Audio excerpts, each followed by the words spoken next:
Welcome back, everyone. Looney here, and in this video, we're going to be attempting to repair this broken mounting piece that I have broke actually a long time ago, and re-broke it when I took off this air filter box. This is for the O2 Ford Focus, which I have been working on, and today I'm going to be using, I picked up some JB Weld. It says it's good for metal, plastic, and PVC. Right there. I have never used JB Weld before to repair. I also picked up some self-adhesive body patch. It's actually a, let's open it up. I used to use a metal window screen. If you've ever seen a metal window screen, it's, I know a lot of parts of the world don't have that. But really what this is, if I can get it out of the box. Come on. Doesn't want to come out of here. Destroy the box. Well, I got two sheets. It's just a just a screen. It's a very thin. It's got some adhesive on it, which may or may not help me. But what I'm going to use that for is I'm going to reinforce using the repair, reinforce the outside, and put some inside there and sandwich it. The only thing is, it's going to take a really long time. This stuff, it's got a working time. So once you mix it up, the working time is 4 to 6 hours. So obviously the magic of video, that'll happen very quickly for you. For me, it'll be working on it today, getting it applied, and yeah, waiting maybe for a day or two, and then doing the inside. But first of all, we got to clean this. Let's put aside all this stuff, because we want a very clean, grease and dirt free surface. Now ideally, probably if you're doing something like this at home, solvent is not going to be something you have access to readily. No harsh solvents. I'm using a very mild wash and wipe, or it's a degreaser, but not the harsh degreaser that you usually would think of as a solvent. It's super mild. It will not melt plastic. It'll melt styrofoam, but not plastic. And that's just what I want. Now, for you folks at home, this is not a tutorial again. This is just me working on my own vehicles. But window cleaner is also can be helpful, or a mixture of rubbing alcohol also works good as a cleaner. And we got some pretty greasy stuff inside here, so just gonna soak her down in there. And I'm gonna finish cleaning this up, and then we'll show it to you when I'm done cleaning it. All right, so we have cleaned as best as I could. Pretty clean on the inside. Kind of hard to see here, but yeah, most of the grease. Try to clean up that area. Now, gonna want to got some 80 grit here, and I'm gonna want to rough up all the surfaces that might come into contact with the adhesive.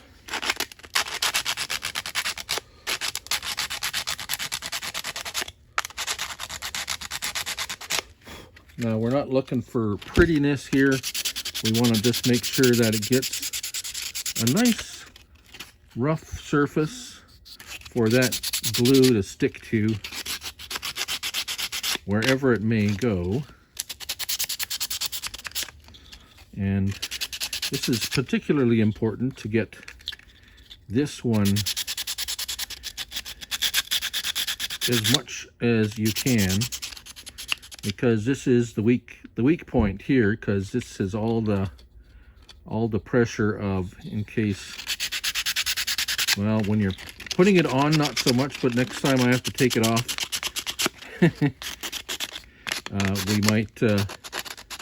we might be testing this out. So there are a few things when I'm putting it back on that I'm going to do to try to make sure. Oh, gotta put it on make sure that it comes off a little bit easier.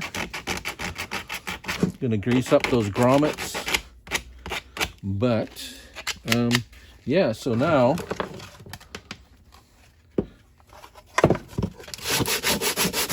do the same with this. Now, why am I not using the grinder? It goes too fast and it'll melt it. It won't actually give a good surface. It'll actually melt the plastic.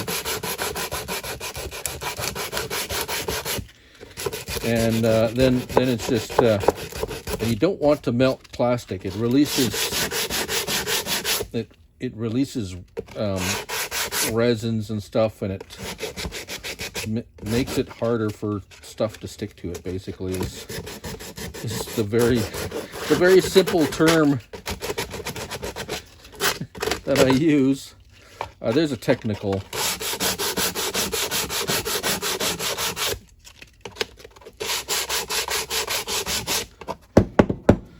There's technical words I could use, but I don't know them right now. So anyways, yeah. So I'm going to continue scuffing this up, and then we'll give it a final cleanup. All right, so I finished scuffing it up. I cleaned it up, cleaned off the sanding dust, and I have pre-cut pieces from that screen and formed it to where I want it on this piece here, so that I'm not fooling with it when I get. So hopefully this will be enough to reinforce it with the adhesive on it. So now that I have them pre-formed, I'll just take them off and make sure this piece is sitting pretty much, it looks like it's pretty much sitting where it should be. There's going to be some flex to it, but now we got some adhesion promoter, plastic adhesion promoter, just for a little bit of insurance.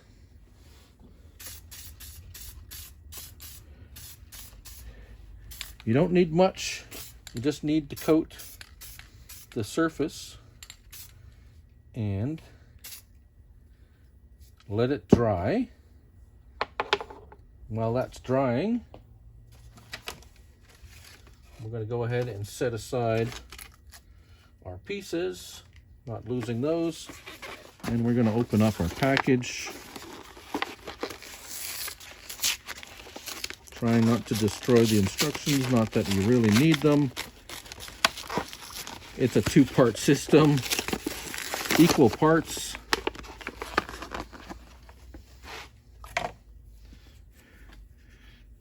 Part A, part B, basically. So let me go get my, yeah, there's a, so all you do is, notice there's a little pin type. You just stick that in there and puncture the top, and it's ready to go. Same with the black. There's a seal on the top. Just go ahead and push that in like that. And I'm going to go get my little mixing board, and we'll mix them up, because we can mix it up now. We have about 4 hours to play with it. All right, here we go. We got a little chunk of nice thick sheet metal that I have cut, that I use to mix putties and so forth on. I got a flexible spreader. I like metal ones, because even if the stuff, whatever I'm mixing, hardens on them, I can sand it off and it's not going to destroy the spreader. And I got a little teeny tiny one for little itty bitty things. But this is to mix it, so let's go ahead and mix some. You don't have to mix. I did get a big tube of this stuff. So what I want to do,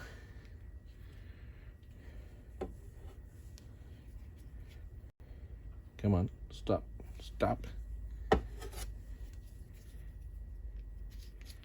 is mix a little first and apply an initial coat on there so that I can put my reinforcement, and then I'm going to put another layer on top, is my plan.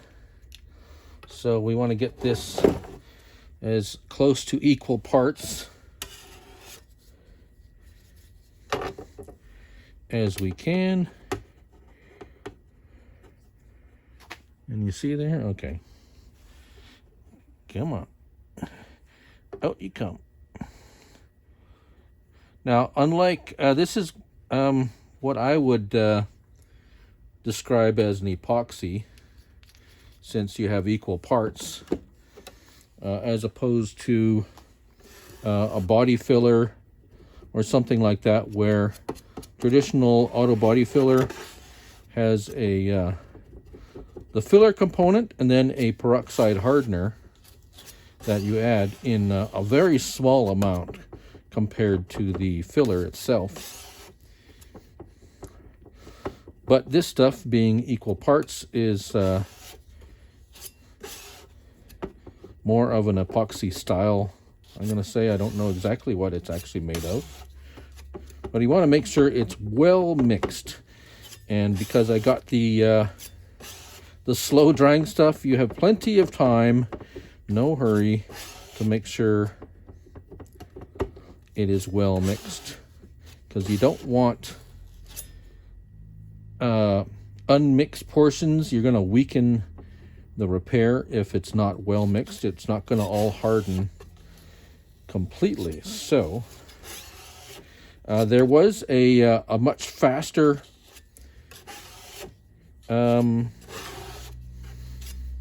JB Weld Quick, it's called, but I would have only had about 6 minutes to mix it and apply it, and then still it would have been about 6 hours to cure it. It's like,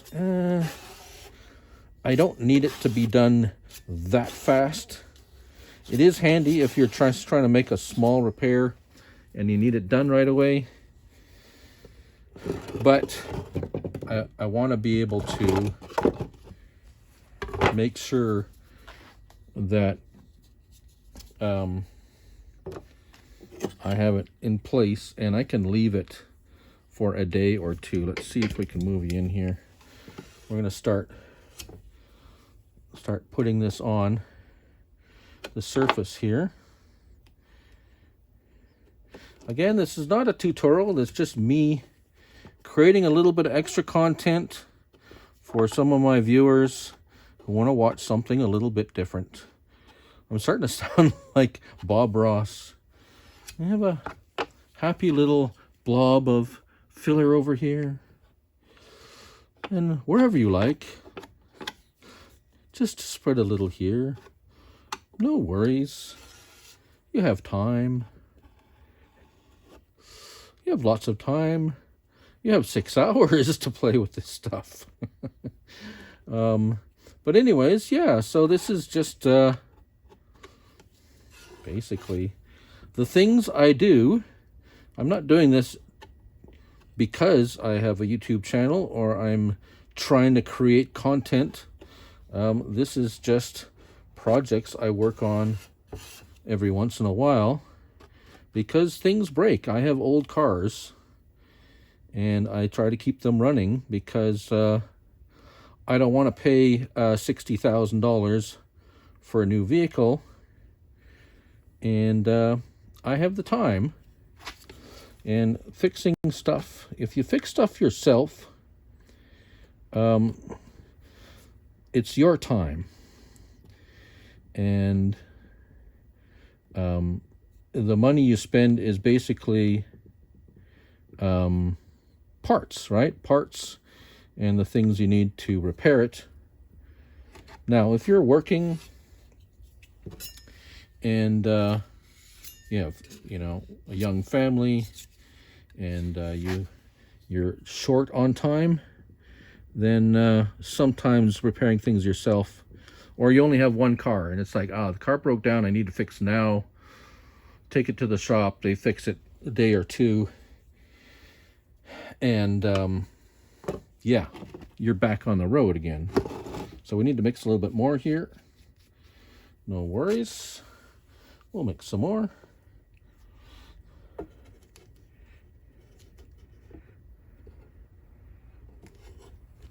So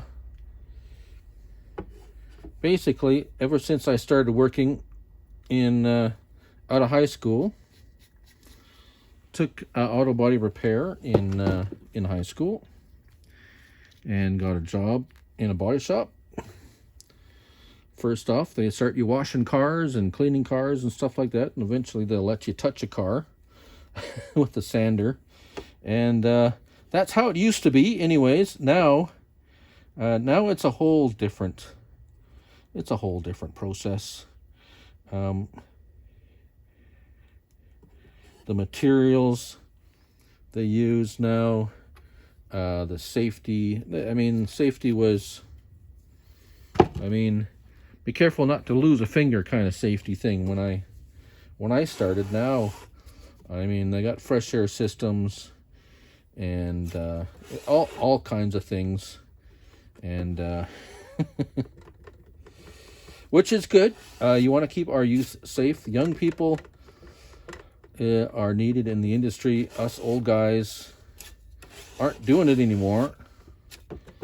So, but anyways, you just learn to start fixing your own stuff. Back then it was carburetors and, yeah, simple stuff.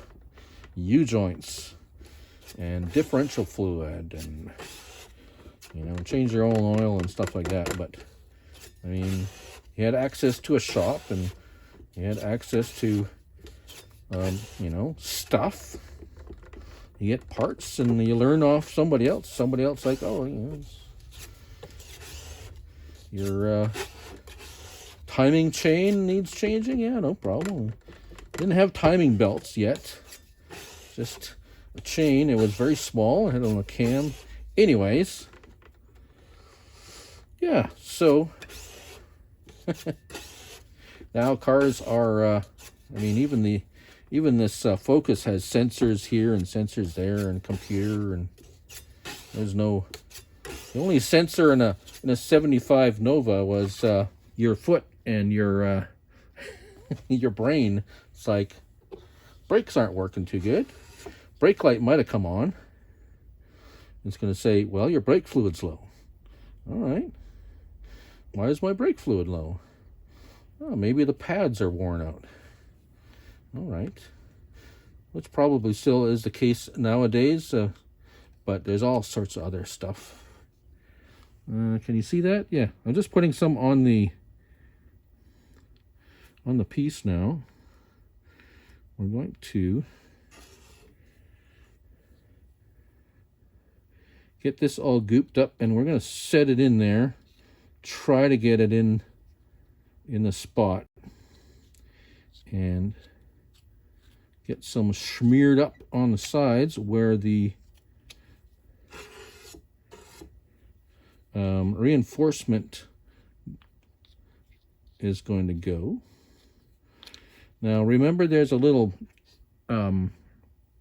baffle type box that fits in there, so kind of have to stay away from that a little bit. This stuff is quite thick and gooey, so actually it's pretty good. It stays in place, and Yeah, I'm not wearing gloves. I'm not getting any on my fingers anyways.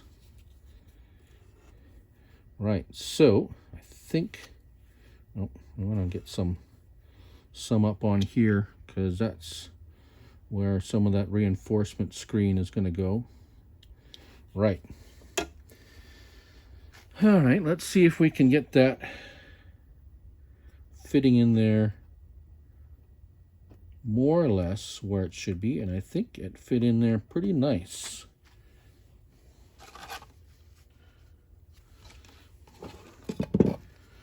Actually looks not too bad. Feels pretty solid pressing down. That's where I think I want it to be. Now here's where my fingers probably get a little bit dirty. Let's see if we can get you... Sorry, the bench is not the best place to try to set up a tripod and a camera, but we'll do our best here. All right, so there we go. That's nice.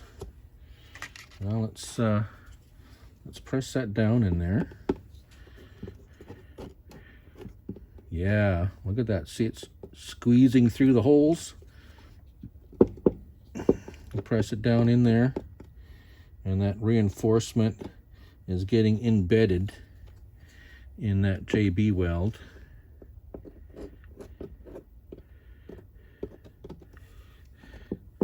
Bend that little bit over there. Yeah. All right.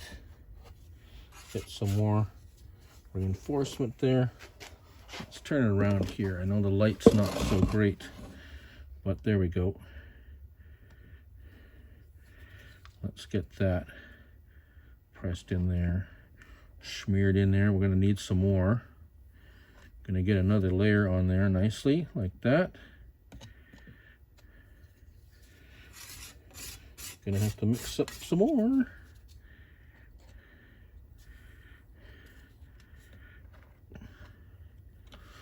That's looking good already. I'm feeling fairly confident with this.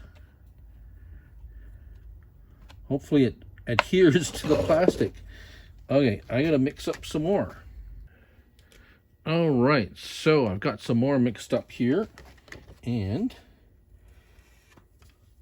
we're going to make sure we have a liberal amount around here to make sure that is going to be secure there.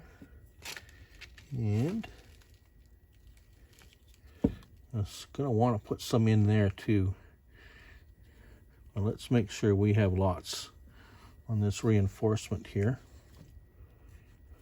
because we're going to put the other pieces on top of there, remember? So we're going to place some more there. All right.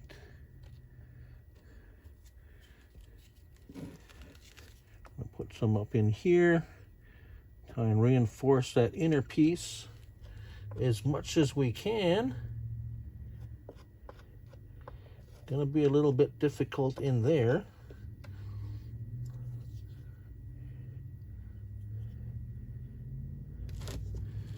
And yeah, it's gonna be tough to get any in there, but we'll try. Right, so let's make sure we got lots here, and let's start and put our other piece on there. So this piece, actually, basically it was like that. There we go.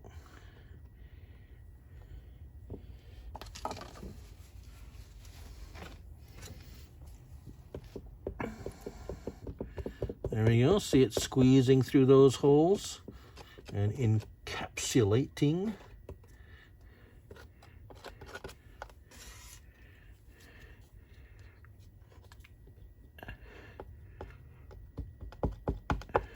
Now we don't have to worry too much about thickness on the bottom, because it's just there's lots of space here, so we can kind of goop it up in here. and it's not going to interfere with anything. We really just want it to bond to everything. Not James Bond, but weld itself, as it were, to everything here. And just make sure she's, might have to mix up some more. Can always sand down some of these edges, although I'm not really worried about the edges either. Like I said, once this is all cured, it should be really, this stuff dries really hard, so, and sticks to everything really good once it cures eventually. And yeah, so yeah, well, that's just about it. Gonna mix up some more and make sure I get a real good coat around that and up into here, and then I'll show you where we end up before we have to let it dry. All right, and here we are.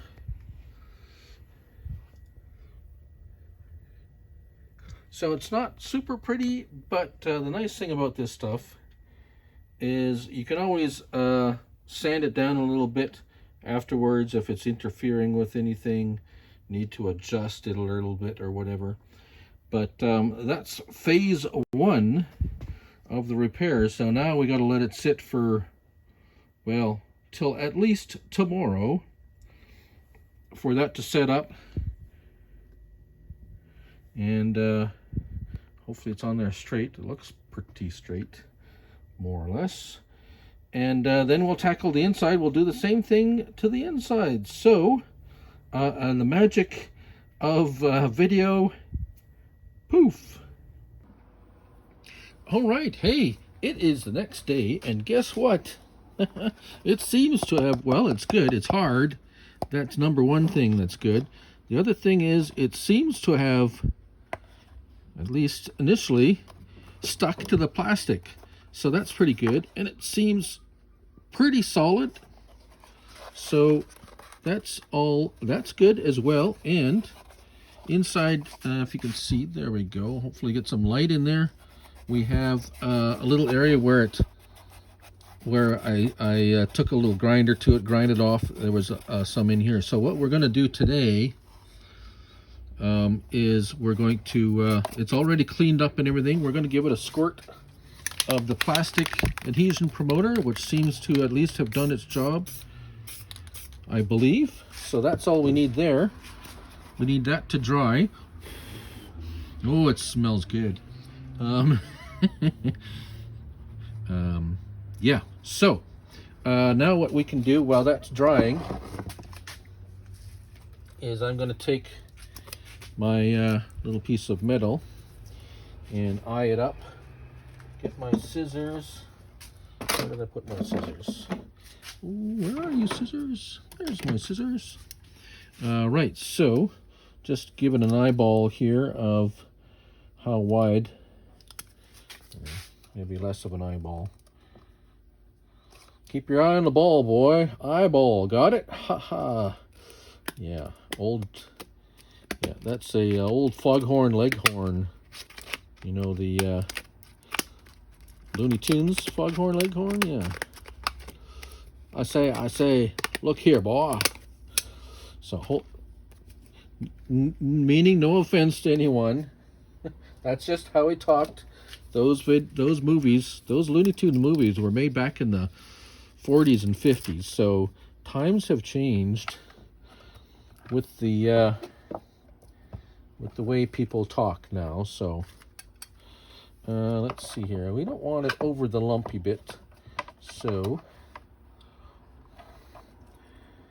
give it another little eyeball there. Cut off a piece. Put this back with my other pieces. And there we have our reinforcement. So that should be good. We don't want to goop. Well, we're going to goop it up anyways, but there Now we've cut our piece.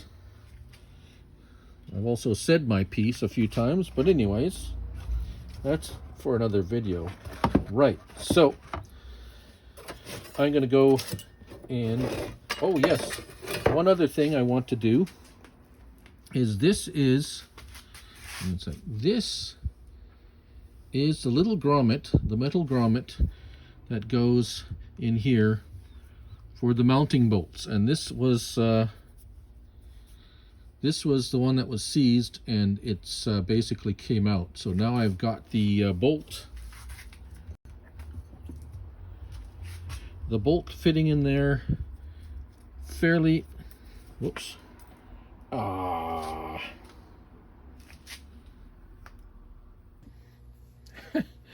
found it. Of course I dropped it. Oh, luckily I found it. You know how these things just drop and then they take off and hide in the most inconvenient spots.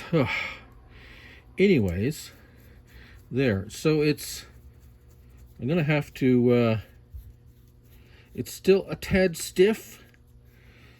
I think I got some anti-seize on there, but I think I'm gonna have to, right now it's cleaned up really nice. I'm gonna clean up these threads. Anti-seize is good, although after a while the anti-seize compound dries up and it gets very stiff, and it actually it will prevent a bolt from seizing, like rusting, but it can actually make it a little bit harder to remove if it's supposed to go very easily, and now it's going very easily. All right, so I don't know where I left off. My phone storage filled up with all the videos I do on it. So anyways, we're back now.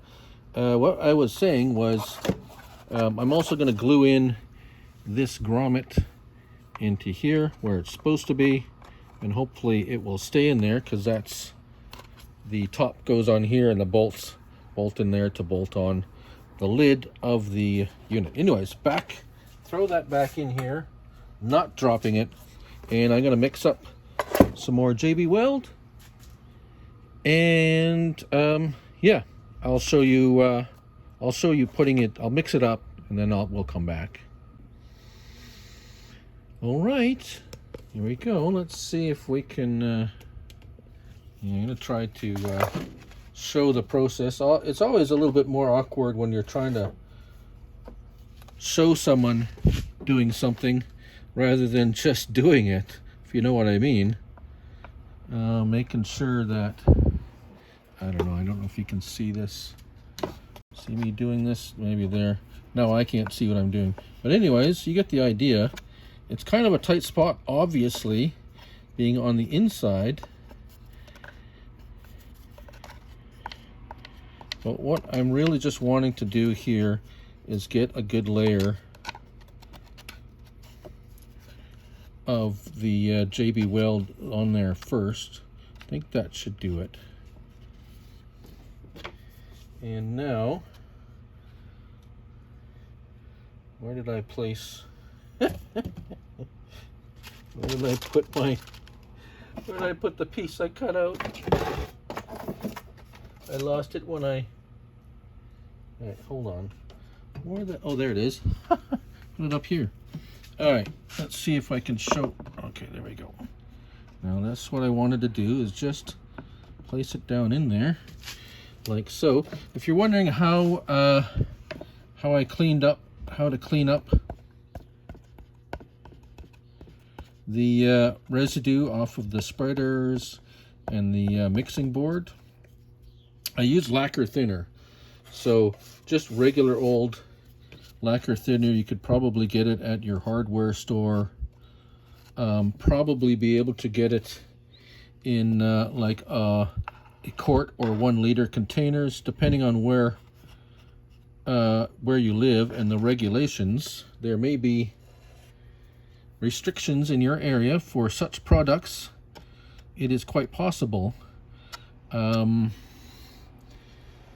I don't think turpentine, well, turpentine may may work, or a very strong wax and grease remover possibly would work. Now I'm going to put a little bit on the inside of this here.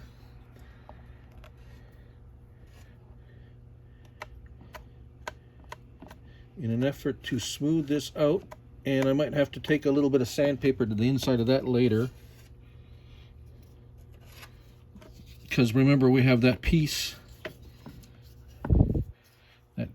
still to that air baffle that's still in there. So we're gonna, there we go. Right, so that's pretty much all there is to this part. And that's, hopefully that's got it reinforced now inside and outside. Now let's deal with, see, we're not worried about it moving around anymore. We're just reinforcing the inside. So now we got to see what we can do with propping this up somehow. Not that. Maybe I'll use this. Use this, and let's get you zoomed in there. Now let's see what we can do about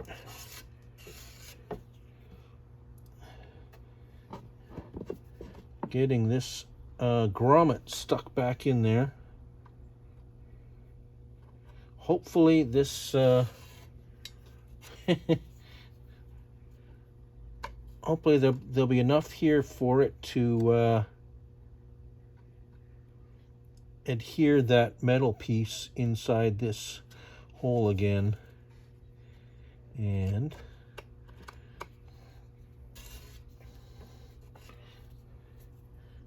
reinforce that. I can't put any on the other side because that's where the top of the air box seals, so you don't want to do anything to compromise that seal. And we're just trying to get the I don't want to get any of this stuff inside the threads of that grommet for sure, because that's would be absolutely counterproductive to what I'm trying to do here. So we're trying to get, there we go. So let's see how much of a mess we can make of this. And we don't want any, there we go. Hopefully that will prevent any from getting in there. And there. Like so. Now, you see that? Okay. All right, so now just going to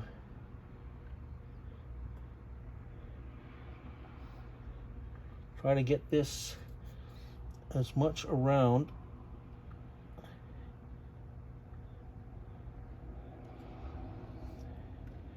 the outside of this grommet to lock it in there. That's really what we're trying to do. It's not going to really have too much in and out force. It's the twisting force of the bolt being extracted, the spinning. So what happened was when they seize up and you try to remove it, the plastic is not strong enough to hold that bolt if you're really cranking on it. So now, combination of this, of us gluing it back in,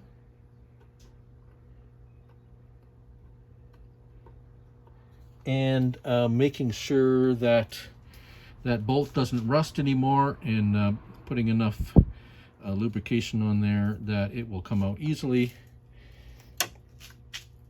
is what the hopefully will solve that problem. All right, so now for the little bit of cleanup. Here I have some lacquer thinner in a little container. Just gonna put a little bit on this rag. Not much, you don't need a whole lot. Just clean up my spreaders. That cleaned up nicely. Like I say, this stuff is like 6 hour set. It sets in 6 hours. and cure is in a 12 to 14. So it's easy to clean up with a little bit of solvent. As you can see, the board, it cleans up really quick and easy there. Just like that. Make sure you put your lid back on your solvent tightly. And there she is. And there she is to wait until it cures and we reassemble it, which will be in some time.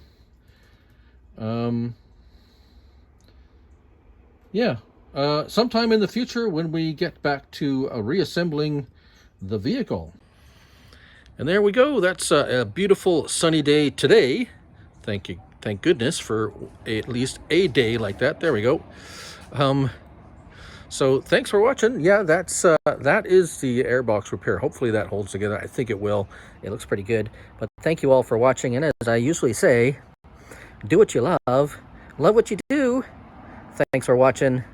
Till next time, bye for now.